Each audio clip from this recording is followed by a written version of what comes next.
निगम कल्पतरोर्गलितं फलं सुखमुखाद् मृतद्रवसंयुतं पीबत भागवतं रसमालयं मुहुरहो रसिका भुवि भावुका।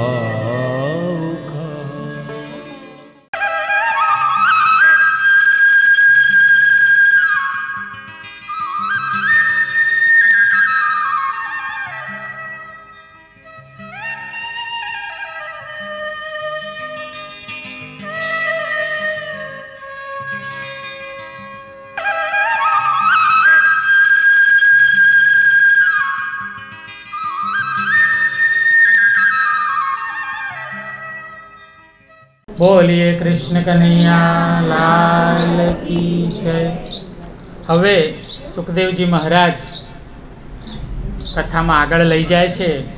સુખદેવજી કહે છે કે દરેકના હાથે કંઈક ને કંઈક પાપ થાય છે અને પરમાત્મા સમક્ષ તે પાપને આપણે કબૂલ કરવા જોઈએ। ત્યારે વિધિપૂર્વક મન વચન અને કર્મથી એનું પ્રાયશ્ચિત કરવું જોઈએ અને એના માટે સુખદેવજી મહારાજ પરીક્ષિતને અજામિલનું આખ્યાન કરે છે।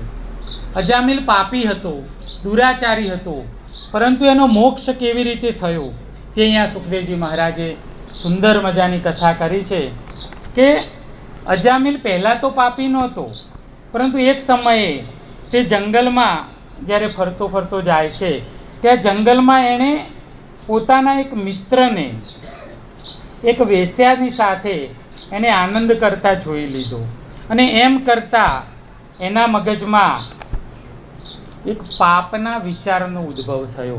સજ્જનો, પાપ છે ને આંખથી આપણામાં પ્રવેશ કરે છે। અજામિલે જ્યારે આ જોયું પોતાની આંખથી એટલે એનામાં પાપનો પ્રવેશ થયો અને પછી એ વેશ્યાને પોતાના ઘરે લઈ આવ્યો।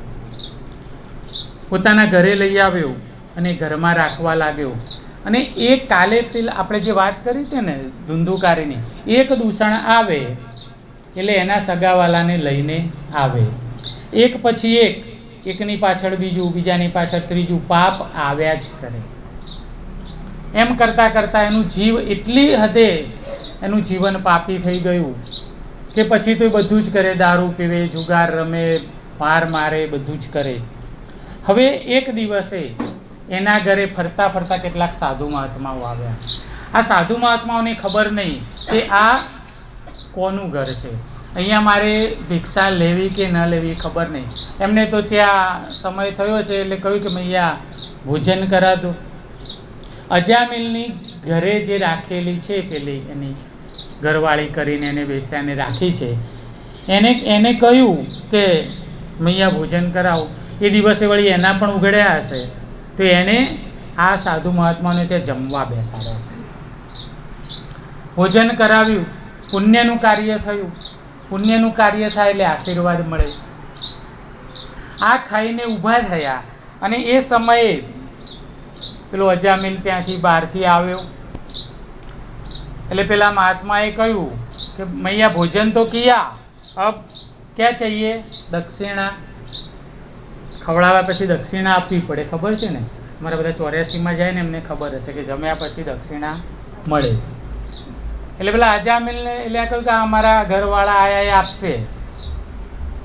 એટલે અજામિલને કહ્યું કે દક્ષિણા, એટલે પેલો કે આ તમે જે ખાધું ને આ તો હું નહોતો એટલે મળ્યું આટલું, બાકી દક્ષિણા તો શું, હું તો તમારા જોડે જે છે ને એ લઈ લઉં એમાંનો છું, એ લઈ લઉં હું તો, એ ના મળે, એ ક્યાંથી?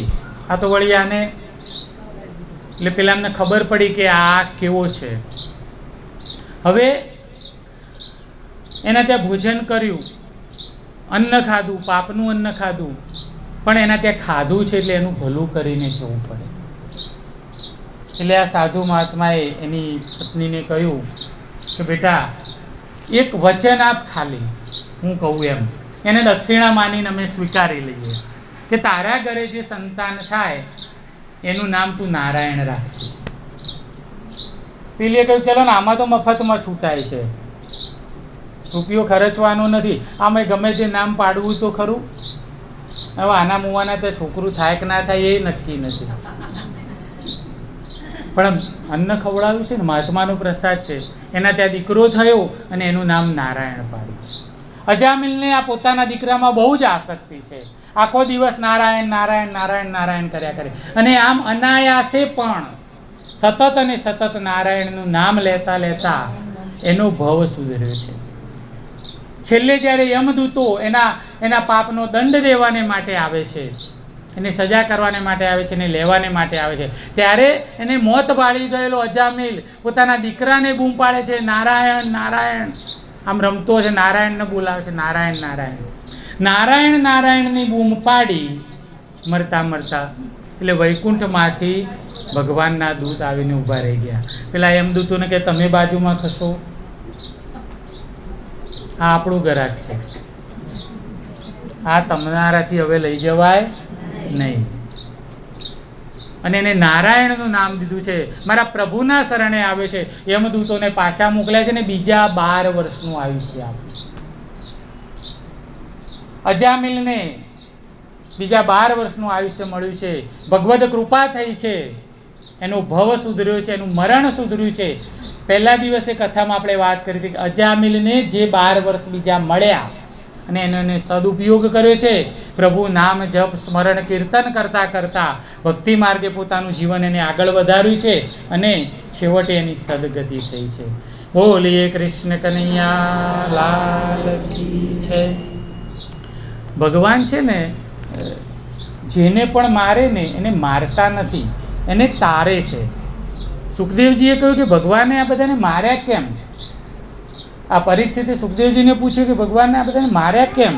ત્યારે સુખદેવજીએ કહ્યું છે કે ભગવાન મારે છે ને એને પણ તારે છે.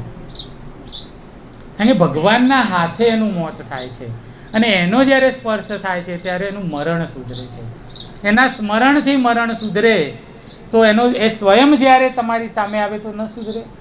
અને એ સમજાવવાને માટે સુખદેવજી મહારાજ બીજું એક આખ્યાન કહે છે.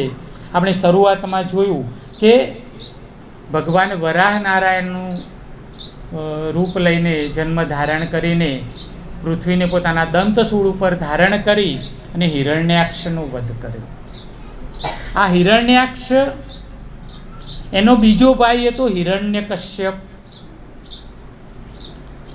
હિરણ્યકશ્યપ અને હિરણ્યાક્ષ બંને ભાઈ હતા. કશ્યપ ઋષિ, આપણે અગાઉ જોયું કે દિતિ અને અદિતિ 2 કન્યાઓ કશ્યપ ઋષિ સાથે પરણાવી છે. દિતિના પુત્રો દૈત્યો થયા અને અદિતિના પુત્રો દેવ થયા. એના 12 પુત્રો દેવ થયા છે અને એના વંશમાં કોઈને કોઈ ભગવાને જન્મ લીધો. પુત્રો એટલે હિરણ્યાક્ષ અને હિરણ્યકશ્યપ. એ પણ કેવી રીતે થયા કે એક સમયે સંધ્યા સમયે કશ્યપ ઋષિ જ્યારે અર્ઘ્ય આપીને સંધ્યા કરીને માળા કરવાને બેઠા છે ત્યારે દિતિ શૃંગાર સજીને તૈયાર થઈને કશ્યપ ઋષિની પાસે આવે છે અને એમને લોભાવે છે, પ્રયત્ન કરે છે કે મારી સાથે અત્યારે જ તમે સંસારનું સુખ ભોગવો. ત્યારે કશ્યપ ઋષિએ ના પાડી છે. આ સમય યોગ્ય નથી, વળી આ સમય પવિત્ર પણ નથી. સંધ્યા સમયનો 12 ઘડીનો સમય પ્રદોષ કાળ કહેવાય છે. આ પ્રદોષ કાળે માત્ર ને માત્ર શિવની જ પૂજા થાય. બધા દેવો પણ પ્રદોષ કાળે સાંજે શિવનું ધ્યાન ધરે છે, શિવની પૂજા કરે છે. અને આ સમય તું સંસાર કરવાને જાય, શિવજીની નજર તારા ઉપર પડે તેનું પરિણામ સારું નહીં આવે. પરંતુ કહ્યું છે ને કામા તુરાણામ ન ભયમ ન લજ્જા. દિતિ માનતા નથી, ઘણું સમજાવવા છતાં માનતા નથી. ત્યારે ન છૂટકે કશ્યપ ઋષિએ દિતિ સાથે સંબંધ કર્યો છે. પણ કશ્યપને બહુ દુઃખ લાગ્યું એ દિવસે, એનું ન માન્યું ને એનું. આજે આના પરિણામે તને જે ગર્ભ રહે છે, તારા દીકરાઓ રાક્ષસ થશે, આખા જગતને રડાવશે. અને એના પરિણામ સ્વરૂપ જે 2 દીકરા થયા એ હિરણ્યાક્ષ અને હિરણ્યકશ્યપ. હિરણ્યાક્ષનો વધ વરાહ નારાયણે કર્યો અને આ હિરણ્યાક્ષ પછી એનો બદલો લેવા માટે હિરણ્યકશ્યપે પોતાના ભાઈનો બદલો લેવા માટે એને નક્કી કર્યું કે હું પહેલાં તૈયારી કરું, સીધું વિષ્ણુ સામે લડવા જવું નથી. એણે બ્રહ્માજીની તપશ્ચર્યા કરી. ભાગવત તો એમ કહે છે કથા પ્રમાણે કે 36,000 વર્ષ સુધી એણે તપશ્ચર્યા કરી છે. સમયની વ્યાખ્યા અને સમયનું બંધન જે સાયન્સ ભણ્યા હોય એને ખબર પડે, સાપેક્ષવાદનો નિયમ ભણ્યા હોય એને ખબર પડે. બાકી આપણને બધું એવું લાગે કે આટલા બધા વર્ષો તો હોતા હશે, પણ એક અલગ ચર્ચાનો વિષય છે. હિરણ્યકશ્યપે મંદરાચલ પર્વત ઉપર બ્રહ્માજીની તપશ્ચર્યા કરી. બ્રહ્માજી પ્રસન્ન થયા છે, એને વરદાન માગવા કહ્યું. ત્યારે હિરણ્યકશ્યપે કહ્યું કે મને એવું તમારી સર્જેલી કોઈ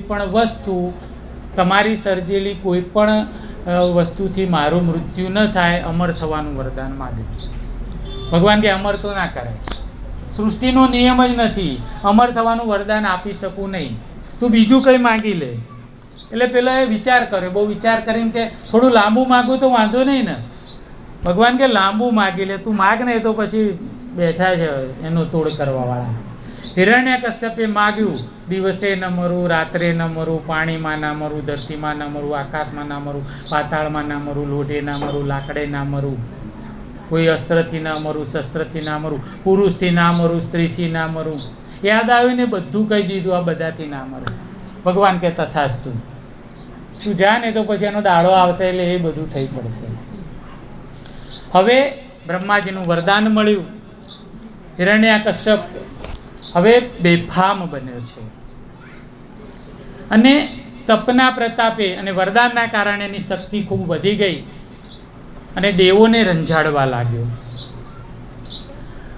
જે માણસ સમય, શક્તિ અને સંપત્તિનો સદુપયોગ કરે તે દેવ અને દુરુપયોગ કરે તે દાનવ. હિરણ્યકશ્યપની પત્નીનું નામ કયાધુ અને એને ત્યાં પ્રહલાદજીનો જન્મ થયો. અહીંયા સુખદેવજી મહારાજ પ્રહલાદ ચરિત્રની વાર્તા પરીક્ષિત રાજાને કહી રહ્યા છે. આવા પાપીને ત્યાં જન્મેલા પ્રહલાદજી જન્મથી જ ભક્ત છે. સમયના પ્રમાણે કથાઓ બધી ટૂંકમાં કરું છું, કારણ કે સાંજ સુધીમાં ભગવાનને બોલાવવા છે. હવે આ જન્મ્યો ત્યાંથી ભગવાનનું જ નામ લે અને નારાયણનું નામ લે, અને નારાયણ તો આનો દુશ્મન. હિરણ્યકશ્યપ વિચાર કરે કે આ તો મારા ત્યાં દીકરો જન્મ્યો કે દુશ્મન જન્મ્યો. ભણવાને માટે મૂક્યો ગુરુજીના ત્યાં અને ગુરુજીને કહ્યું કે આને નારાયણનું નામ બોલવાડો, બીજું કશું નહીં શીખે ને તો ચાલશે, પણ એને નારાયણનું નામ તમે ભૂલવાડો.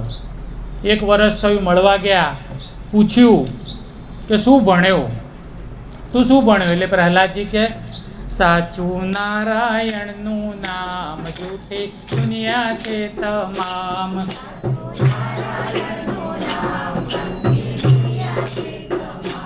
સાચું નારાયણનું નામ, જૂઠી દુનિયા છે તમામ.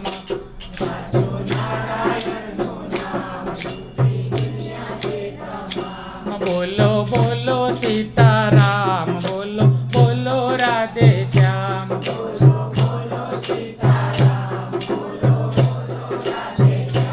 બોલો બોલો સીતારામ, બોલો બોલો રાધે શ્યામ.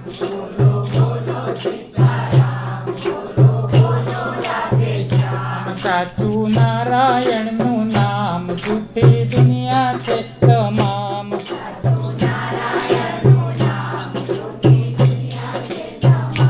બોલો બોલો સીતારામ, બોલો બોલો રાધે શ્યામ.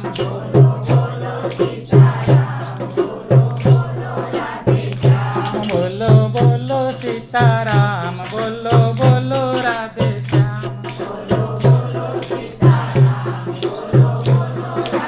કૃષ્ણ કનૈયા. હિરણ્યકશ્યપને થયું કે અરે આ તો પુત્ર નહીં પણ મારો શત્રુ જન્મ્યો છે, કોઈ પણ પ્રકારે આને મારવો પડશે. 16 વખત પ્રયત્ન કર્યા છે. પોતાના દીકરાને મારવાને માટે 16 વખત પ્રયત્ન કર્યા, પણ કોઈ પ્રયત્ન એનો સફળ થતો નથી. ત્યારે છેવટે એને એની બહેનનું સ્મરણ કર્યું છે. એની બેન હોલિકાને બ્રહ્માજીનું વરદાન હતું કે તો કોઈ સારું કાર્ય કરશે તો અગ્નિ તને બાળશે નહીં. પણ આ એ વાત ભૂલી ગઈ કે સારું કાર્ય શબ્દ ભૂલાઈ ગયો. એટલું જ યાદ રહ્યું કે અગ્નિ તને બાળશે નહીં. એને હિરણ્યકશ્યપે એને આજ્ઞા કરી બેનને કે આ પ્રહલાદને ખોળામાં લઈને તું અગ્નિમાં પ્રવેશ કર. એ પોતે એને માટે તૈયાર થઈ છે. ગામની ભાગોળે અગ્નિ પ્રગટાવવામાં આવ્યો છે અને હોલિકા પ્રહલાદજીને ખોળામાં લઈને અગ્નિમાં બેઠી છે. ભગવાને લીલા કરી છે. પવનનું ઝાપટું આવ્યું છે. ચૂંદડી, એને જે ફાયર પ્રૂફ ચૂંદડી ભગવાને આપી હતી વરદાનમાં કે આ ચૂંદડી ઉડીને બેસે તો અગ્નિ તને બાળે નહીં. એ ચૂંદડી ઉડી અને પ્રહલાદજીના ઉપર આવીને પડી. બોલીએ કૃષ્ણ કનૈયા. પ્રહલાદજી બચી ગયા અને હોલિકા બળી ગઈ. હવે આની યાદમાં જેવી હોલિકા બચી ગઈ, હોલિકા બળી ગઈ, પ્રહલાદજી બચી ગયા, લોકોએ જય જયકાર કર્યો છે અને આનંદોત્સવ કર્યો, ગુલાલ ઉડાડ્યો, એકબીજાને ગુલાલ ઉડાડીને આનંદ કર્યો. જે લોકો પ્રહલાદના પક્ષના હતા, ભગવાનના પક્ષના હતા, એણે આનંદ ઉત્સવ કર્યો, ગુલાલ ઉડાડ્યો. અને જે હિરણ્યાક્ષના પક્ષના હતા એમને બાટલીઓ ખોલી, એમણે ધૂળ ઉડાડી, કાદવ ઉડાડ્યો, દારૂ પીધો, ધમાલ કરી. ત્યારનું ચાલુ આવે છે. હોળીના બીજા દિવસે, ધૂળેટીના દિવસે પ્રહલાદજીના પક્ષના, ભગવાનના પક્ષના છે, ગુલાલ ઉડાડે છે. બાકી બધું સમજી લેવાનું. રાધે રાધે. છેવટે હિરણ્યકશ્યપ ગુસ્સે થયો છે કે હવે મારે જાતે જ કંઈક કરવું પડશે. અને એને માટે થઈને એણે એક લોખંડનો થાંભલો ગરમ કરાવ્યો. જુદા જુદા ભાગવતમાં થોડીક જુદી જુદી વાત છે. મેં આ ભાગવત કથા કરતાં પહેલાં 5 ભાગવતનો અભ્યાસ કર્યો છે. દરેક કથા થોડીક અલગ આવે છે. એ 5 ભાગવતનો અભ્યાસ કરીને મારા હાથે હસ્તલિખિત ભાગવત મેં જાતે તૈયાર કર્યું, બધામાંથી સારી વાતો લઈને. અને એના પ્રમાણે હું આજે તમને એ કહી રહ્યો છું. કોઈક જગ્યાએ પથ્થરના થાંભલાની વાત છે, કોઈ જગ્યાએ એવું છે કે મંદિરમાં લઈ ગયા ને પથ્થર તૂટી, જુદી જુદી વાત છે. પણ સર્વસામાન્ય આપણે આવું સાંભળીએ છીએ કે લોખંડના થાંભલાને એ વધારે માન્ય છે. આપણે સાંભળ્યું છે. ગરમ કરાવ્યો અને પ્રહલાદને કહ્યું કે તારો નારાયણ બધે છે. તું કહે છે કે ભગવાન સર્વસ્ય ચાહમ હૃદય સન્નિવિષ્ટો બધે રહેલો છે, સર્વવ્યાપક છે, તો આ થાંભલામાં પણ છે ને તારો ભગવાન. પ્રહલાદજી કે હા, જા એને બાથ ભીડા. પ્રહલાદજી જેને ઊભા રહ્યા, થાંભલાની સામે નજર કરીને શ્રીહરિએ લીલા કરી છે. કોઈને ન દેખાયું. પ્રહલાદજીએ જોયું કે થાંભલા ઉપર કીડીઓની લાઈન જાય છે. થાંભલા ઉપર કીડીઓની લાઈન આમ જોઈને ને હેતથી મારો નારાયણ આવે. હેતથી પ્રહલાદજી ભેટી પડ્યા છે અને ભક્ત વત્સલ ભગવાન ગરુડગામી બનીને થાંભલો ફાટ્યો. નૃસિંહ અવતાર લઈને ભગવાનનું ત્યાં પ્રાગટ્ય થયું. બોલીએ નૃસિંહ નારાયણ. શ્રી હરિ નારાયણ પોતાના ભક્તને બચાવવાને માટે નૃસિંહ અવતાર સ્વરૂપે ત્યાં પ્રગટ થયા છે. નથી મનુષ્યનું રૂપ, નથી પ્રાણીનું રૂપ. હાથમાં નથી શસ્ત્ર લીધું, નથી અસ્ત્ર લીધું. મોટા નોર વડે આમ કરીને હિરણ્યકશ્યપને ઉપાડ્યો, ઉંબરાની વચ્ચે લઈને બેઠા, ખોળામાં લીધો છે. ધરતીનો સ્પર્શ નથી થવા દીધો, ઉંબરાનો સ્પર્શ નથી થવા દીધો. ખોળામાં લઈને આમ ઊંચો કર્યો છે. નહીં ધરતી પર, નહીં પાણીમાં, નહીં પૃથ્વીમાં, ના ઘરમાં, ના બહાર, ના લાકડું, ના લોઢું, નહીં મનુષ્ય, નહીં પ્રાણી. અને પોતાના નોર વડે છાતી ચીરીને હિરણ્યકશ્યપનો વધ કર્યો છે. હિરણ્યકશ્યપ લોભનું પ્રતીક છે. લોભ છે ને વધતો જાય. લોભ કોઈનાથી ન મરે. હિરણ્યકશ્યપ એટલે લોભ દિવસે ના મરે, રાતે ના મરે, લાકડાથી ના મરે, લોઢાથી ના મરે, અસ્ત્રથી ના મરે, શસ્ત્રથી આ પ્રતીક છે. પુરાણોમાં જે વાર્તાઓ છે પ્રતીક છે. હિરણ્ય એટલે સોનું, જેને બધે સોનું દેખાય તે હિરણ્યાક્ષ. અને સોના સિવાય બીજું જોઈને પોતાની ઇન્દ્રિયો કાચમાની જેમ અંદર ખેંચી લે. કશ્યપ એટલે કાચબો. સોના માટે જ જીભ બહાર કાઢે. કાચબાના અંગો છે ને અંદર જાય, બરાબર. એનું કામ હોય ને ખાવું હોય ચાલવું હોય ત્યારે જ પગ બહાર કાઢે. જેને સોનું જ મેળવવું છે એ લેવા માટે જ ઇન્દ્રિયોને બહાર કાઢે, એટલે કાચબા જ હોય. હિરણ્ય એટલે સોનું, જે સોનું મેળવવા જ પોતાના શરીરનો ઉપયોગ કરે, એટલે હિરણ્ય કશ્યપ. એ લોભની જેમ વધતો જાય. દિવસે ના મરે, રાતે ના મરે, લોઢે ન મરે, લાકડે ન મરે. આમ કરીને ભગવાને હિરણ્ય કશ્યપને નૃસિંહ ભગવાનનું સ્વરૂપ ધારણ કરીને એનો વધ કર્યો. પરંતુ ભગવાન એટલા ગુસ્સામાં છે, એનો ક્રોધ શાંત થતો નથી. પોતાના ભક્તને, નાના બાળકને જેને હેરાન કર્યો છે, એ એટલા ક્રોધમાં છે અને ગુસ્સામાં ને ગુસ્સામાં સિંહાસન પર જઈને બેસી ગયા છે. એમનો ક્રોધ શાંત થતો નથી. ત્યારે બધા દેવતાઓ આવીને પ્રહલાદજીને વંદન કરે છે અને પ્રહલાદજીને કહે છે કે તમે જ ભગવાનના ક્રોધને શાંત કરી શકશો. તમારા સિવાય એમના ક્રોધને કોઈ શાંત કરી શકે એમ નથી. ત્યારે પ્રહલાદજી દોડતા જઈને, રમતા રમતા જઈને ભગવાનના ખોળામાં બેસી ગયા છે.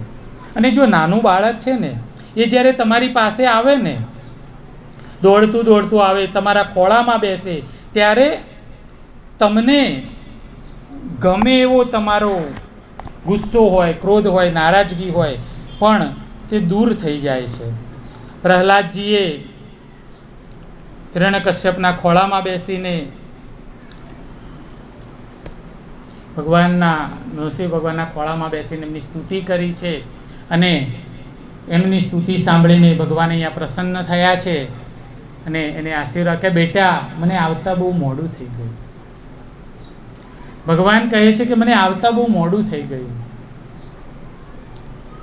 તને આટલા આટલા કષ્ટ પડ્યા. અત્યાર સુધીના કોઈ પણ સંતને એટલા કષ્ટ નથી પડ્યા જેટલા પ્રહલાદજીને પડ્યા છે. એટલા કષ્ટ પ્રહલાદજીને પડ્યા છે. ત્યારે પ્રહલાદજીએ ભગવાનની સ્તુતિ કરી.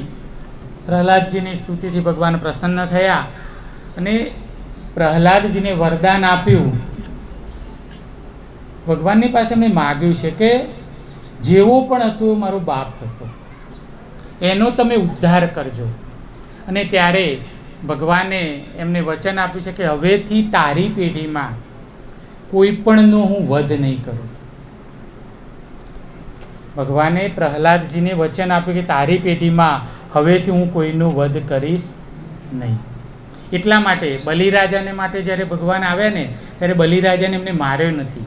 કારણ કે બલિરાજા એ પ્રહલાદના વંશમાં થયા છે, એટલે બલિરાજાને માર્યો નથી. કારણ કે પ્રહલાદને વચન આપ્યું હતું કે હવે પછી તારી પેઢીમાં, કારણ કે એ તો દિતિનો પુત્ર હતો, દાનવ હતો, હિરણ્યાક્ષનું પ્રહલાદ ભક્ત, પણ એ રાક્ષસ કુળમાં ને એની પેઢીમાં પણ પછી આગળ જતાં આ બધા થયા છે. પણ ભગવાને પોતાનું વચન પાળ્યું છે કે હું એને હણીશ નહીં અહીંયા. અને હિરણ્યાક્ષની જેમ હિરણ્ય કશ્યપનો પણ ભગવાને ઉદ્ધાર કર્યો છે.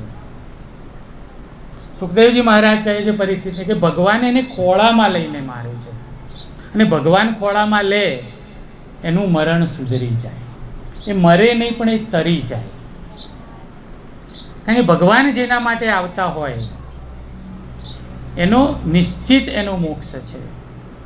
કેવી રીતે એનું દ્રષ્ટાંત આપતા સુખદેવજી મહારાજ ગજેન્દ્ર મોક્ષની કથા કહે છે. ગજેન્દ્ર મોક્ષની કથા બહુ પ્રસિદ્ધ કથા છે. તમને બધાને ખબર હશે કે ગજેન્દ્ર નામનો એક હાથી થઈ ગયો. જંગલમાં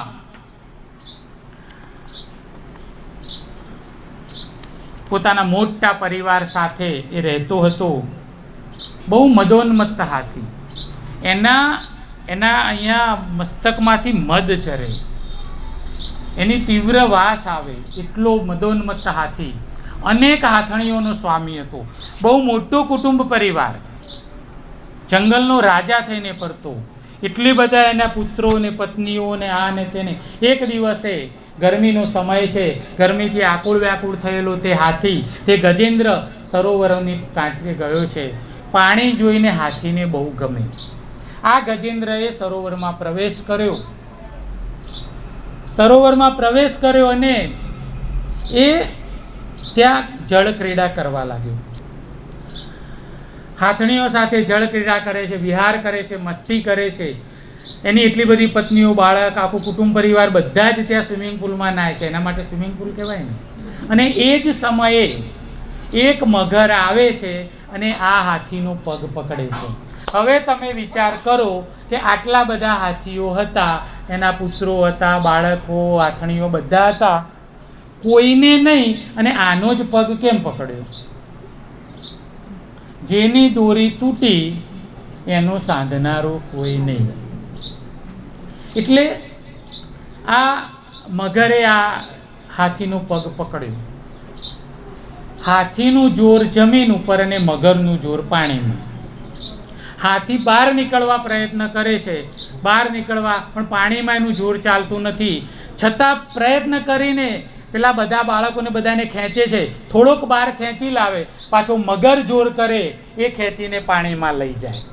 હાથીઓ એને બહાર લાવે, મગર એને પાણીમાં લઈ જાય. આ જે ખેંચા ખેંચ જે ચાલે છે, અવાજ આવે છે ને પાછળ,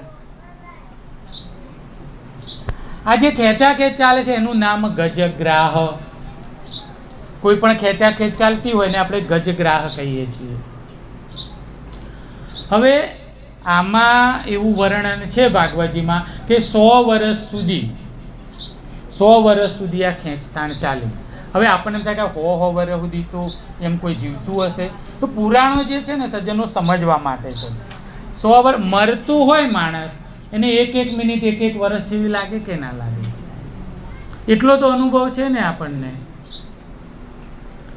મરતા માણસને એક મિનિટ 100 વર્ષ છે. હવે 100 મિનિટ સુધી તો સંઘર્ષ કર્યો હશે ને, તો એના માટે 100 વર્ષ જ થયું ને. આ લોકો એમ જ લખે ને કે 100 વર્ષ સુધી હાથણીઓએ આમ ખેંચ્યો, મગરે આમ ખેંચ્યો.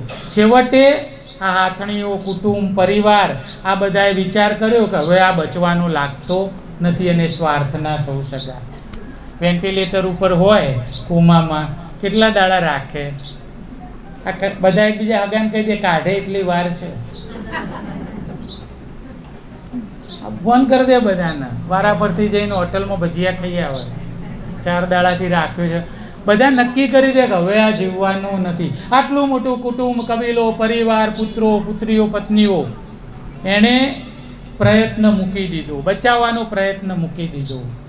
અને જેનું કોઈ નથી એનો ભગવાન છે. છેવટે એને ભગવાન યાદ આવ્યા, કૃષ્ણ પરમાત્માની યાદ આવી. સરોવરમાંથી એક કમળ તોડ્યું, સૂંઢ ઊંચી કરી અને આ ભગવાનને, ગરુડગામીની ભગવાનને એને યાદ કર્યા છે. ભગવાન એને પોકાર કર્યો છે. ઓ કરુણા કરનારા, તારી કરુણાનો કોઈ પાર નથી. ઓ મળ્યું કે નહીં? મેં પાપ કર્યા છે એવા,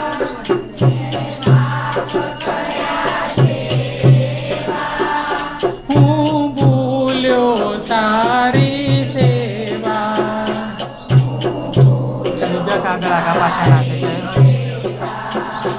હું ભૂલ્યો તારી સેવા.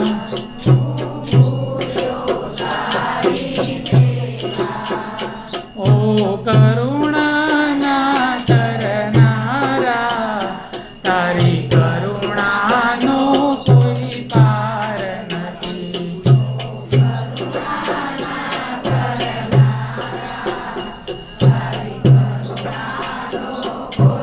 આર્ત હૃદયથી, કરુણાથી ભગવાનને એને પોકાર કર્યો. અને ભગવાન ગરુડે બેસીને આવ્યા છે. એના ચરણોમાં એને કમળનું પુષ્પ રાખ્યું છે અને ભગવાને આ ગજેન્દ્રનો મોક્ષ કર્યો છે. બોલીએ કૃષ્ણ કનૈયા લાલ.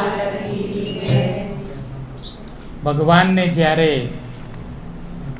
આર્ત હૃદયથી એનો પોકાર કરવામાં આવે, એને બોલાવવામાં આવે ત્યારે અવશ્ય એ આવે છે.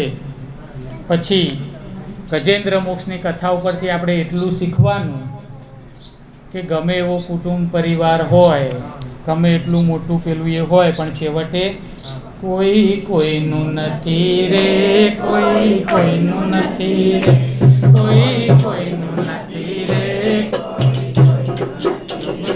અલ્યા નાહકનો નામ રમતી મતી રે, કોઈ કોઈનું નથી રે, કોઈ કોઈનું નથી રે.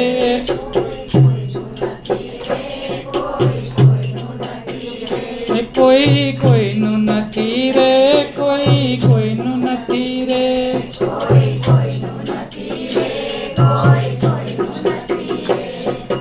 આ મારો દીકરો ને આ મારી વહુ છે,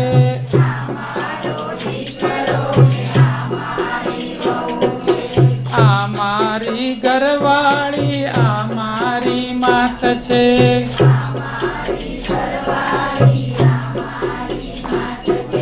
મુવાની સાથે કોઈ જાતું નથી રે, કોઈ કોઈનું નથી રે.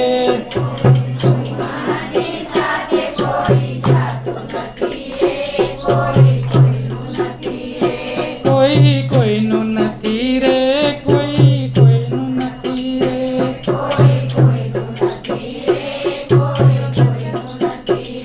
કૃષ્ણ કનૈયા કૃષ્ણ કનૈયા લાલ કી જય. રણ છોડ રાય કી જય. દ્વારિકાધીશ કી જય.